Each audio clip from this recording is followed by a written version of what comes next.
अस्सलामुअलैकुम दोस्तों और साथियों, उम्मीद है आप लोग खैरियत से होंगे।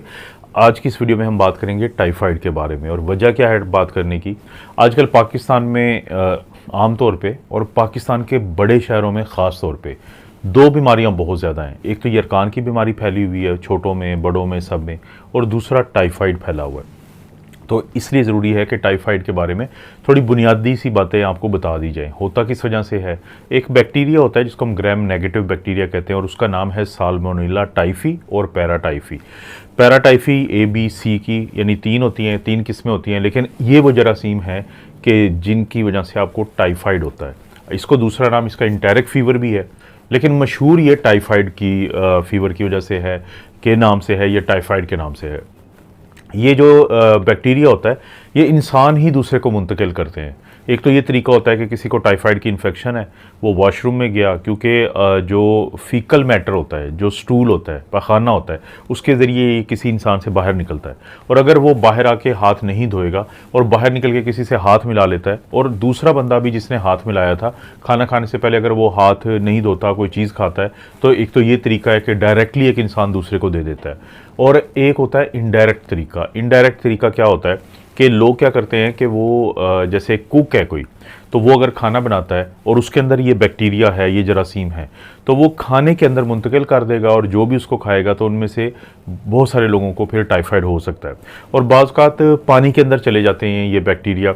जब इंसान जो है उसके फाजिल मादे से, स्टूल से, पखाने से अगर कहीं पे पानी के अंदर मिक्स हो रहा हो, कहीं पे बड़े शहरों में ये मसला होता रहता है, तो तब वो पानी जो भी लोग पिएंगे तो उनके अंदर भी ये बैक्टीरिया चला जाएगा।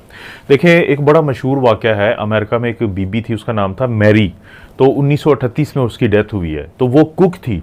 कहा जाता है कि उस वक्त तो आपको पता है कि ना तो एंटीबायोटिक थी और ना ही लोगों के पास टेस्ट थे कि पता चल सके कि टाइफाइड क्या होता है।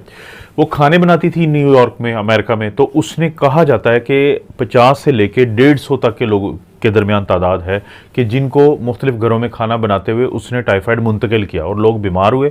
उस वक्त क्योंकि एंटीबायोटिक भी नहीं थी तो लोग जो है उनकी डेथ हो जाती थी।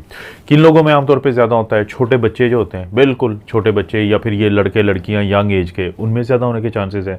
वो लोग जो बहुत ज़्यादा इकट्ठे रहते हैं, जैसे हॉस्टल्स में, या आर्मी के जो रिक्रूटमेंट सेंटर्स होते हैं, या आर्मी की कुछ अकोमोडेशंस होती हैं, वहाँ पे लोग इकट्ठे रहते हैं, वहाँ पे चांसेस ज़्यादा होते हैं। और जहाँ पे सफाई का ख्याल नहीं रखा जाता, तो वहाँ पे ये जो बैक्टीरिया है ये एक इंसान से दूसरे में चला जाता है। अब दोस्तों, एक दफ़ा ये जरासीम जो हैं, ये साल्मोनेला टाइफी या पैराटाइफी, एक दफ़ा आपके अंदर चले जाएं तो ये आपकी जो छोटी आंत होती है, तो वहाँ से फिर आहिस्ता आहिस्ता आपके खून में शामिल हो जाते हैं और पूरे जिस्म में फैल जाते हैं। तो जब बैक्टीरिया या जरासीम एक दफ़ा किसी इंसान के अंदर चले जाएं तो 5 से लेके 21 दिन के बाद के दरमियान फिर अलामात आना शुरू हो जाती हैं। आप इन अलामात को 3 हफ्तों में तकसीम कर सकते हैं। पहले हफ्ते में अक्सर लोगों को फीवर होता है, बुखार होता है, और इसको एक मखसूस नाम हम देते हैं जिसको कहते हैं स्टेप लैडर पैटर्न फीवर। यानी जैसे आप सीढ़ियाँ चढ़ते हैं ना, आहिस्ता आहिस्ता ऊपर जाते हैं, तो ये बुखार भी सुबह के वक्त लोगों को नहीं होता, लेकिन जैसे जैसे दिन गुजरता है तो ये बुखार होना शुरू हो जाता है। ना सिर्फ ये होना शुरू हो जाता है, बल्कि फिर हर गुजरते दिन के साथ इसकी शिद्दत में इजाफा होता है। तो पहले हफ्ते में ये चीज़ होती है। दूसरे हफ्ते में 2 और काम होते हैं कि लोगों को पेट में दर्द शुरू हो जाता है। अक्सर लोगों को पेट में दर्द होता है, कुछ को कब्ज़ हो जाती है, कुछ को लूज़ मोशन स्टार्ट हो जाते हैं। लेकिन पेट में दर्द के साथ साथ लोगों को जिस्म के ऊपर सुर्ख रंग के दाने नज़र आना शुरू हो जाते हैं, जिनको हम रोज स्पॉट्स कहते हैं।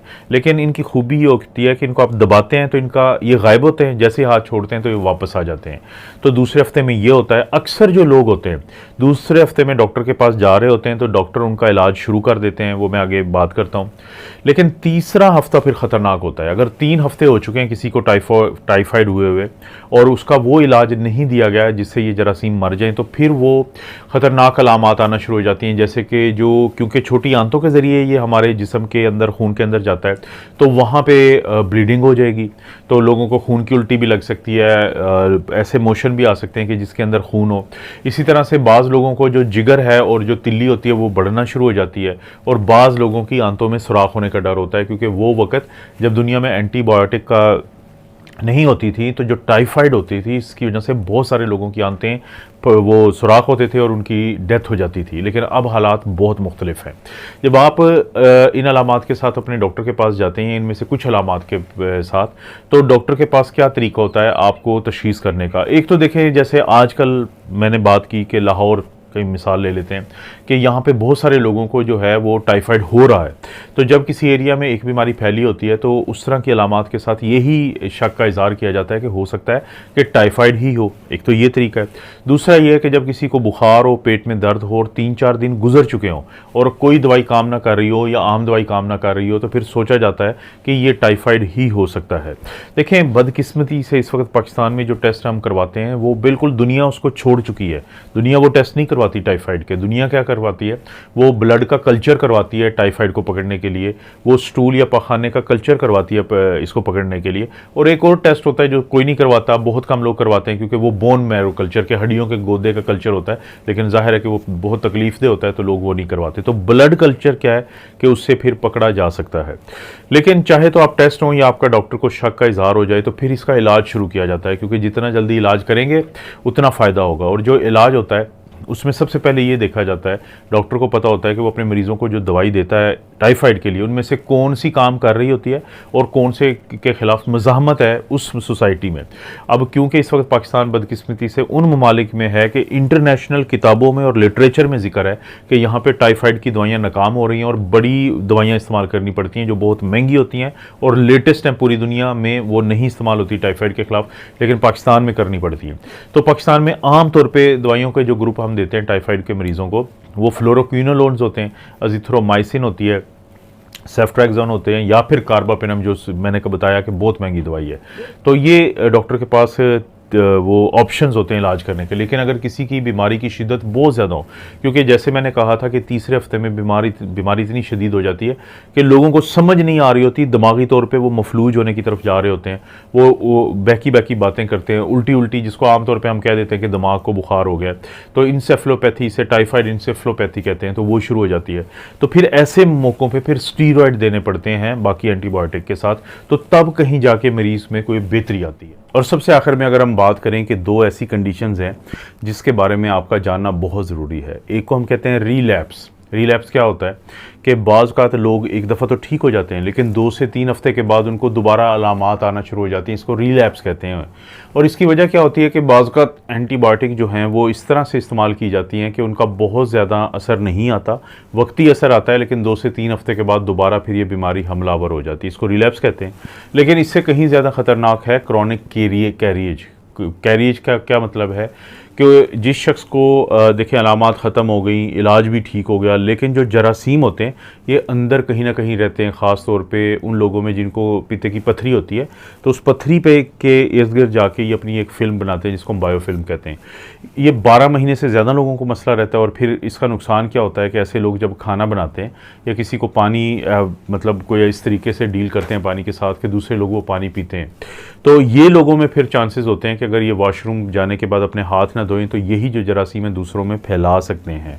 तो बाज़ का तो ये लोग इतना ज़्यादा तंगी होती है कि जब एक दफ़ा पता चल जाए कि इनको पित्ते की पथरियाँ भी हैं और टाइफाइड भी है, तो पित्ते की पथरी जो है उसको यानी पित्ता ही निकालना पड़ जाता है इस मसले को हल करने के लिए।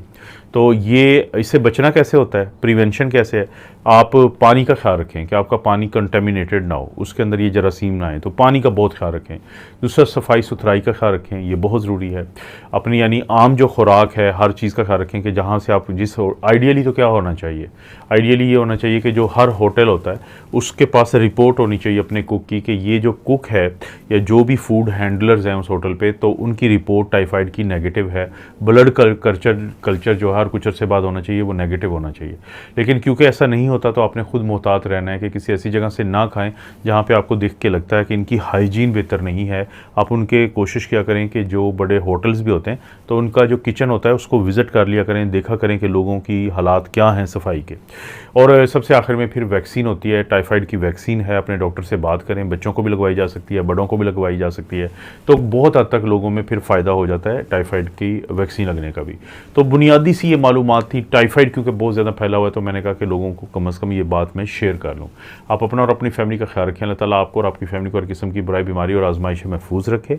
इस चैनल पे आपको ये मिलती रहती हैं वीडियोस, लेकिन मेरा मेन चैनल है doctor Afzal critical care medicine, तो आप प्लीज़ उसको ज़रूर विज़िट करें, सब्सक्राइब करें और वीडियोस को ज़रूर शेयर करें वहाँ पे भी।